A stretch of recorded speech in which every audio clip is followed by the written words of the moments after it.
নাটোরে ধান দিয়ে তৈরি করা হলো দুর্গা প্রতিমা।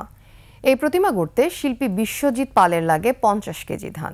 নাটোর প্রতিনিধি নবীর রহমান পিপলুর তথ্যচিত্রে ডেস্ক রিপোর্ট।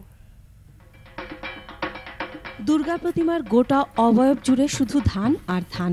1 মাসেরও বেশি সময় ধরে একটি করে ধান গেঁথে নিপুণ হাতের কারুকার্যে প্রতিমাটি তৈরি করেন শিল্পী বিশ্বজিৎ পাল।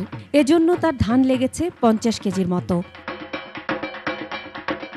দুর্গা, কার্তিক, সরস্বতী, লক্ষ্মী, গণেশ, অসুর, মহিষাসুর প্রতিমা তৈরির জন্য প্রথমে কাঠ, বাঁশ, পাট ও খড় দিয়ে ফ্রেম বা কাঠামো তৈরি করা হয়। পরে তাতে মাটি দিয়ে প্রতিমার আকৃতি আনা হয়।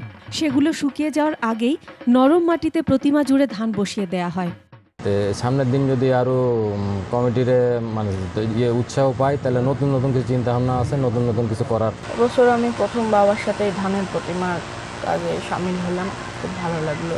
শিল্পীর এমন শৈল্পিক কারুকার্যে মুগ্ধ দর্শনার্থীরা। ধান দিয়ে এত সুন্দর প্রতিমা তৈরি হয়েছে, আমরা দেখে আশ্চর্য হয়ে গেলাম। এটা তো কখনো শুনি নাই, ধান দিয়ে আবার প্রতিমা তৈরি হয়। এটা খুব ভালো লাগলো আমাদের শুনে। একমাত্র ওয়ালটন এসি দিচ্ছে 1 বছরের রিপ্লেসমেন্ট গ্যারান্টি। দেখতে পেলাম যে প্রতিমাটা খুব সুন্দর হয়েছে। বিশ্বজিতের ধানের গড়া দুর্গা প্রতিমার মূল্য 95,000 টাকা। পূর্বপুরুষের থেকে হচ্ছে আমাদের কাজে, এখন ভাইদের হাতে এখন দিছি, ওরা বানাচ্ছে, ধান দিয়ে প্রতিমা তৈরি করেছে।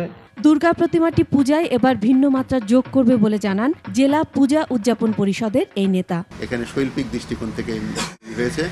আমরা মনে করি সবগুলোই এই ধান দিয়ে তৈরি সহ সবগুলোই আমাদের সুন্দরভাবে দর্শকদের দৃষ্টি কাড়বে। নাটোর জেলায় এবার মোট 350টি পূজা মণ্ডপে পূজা অনুষ্ঠিত হবে। Masum আলিসা, desk report, 21 television.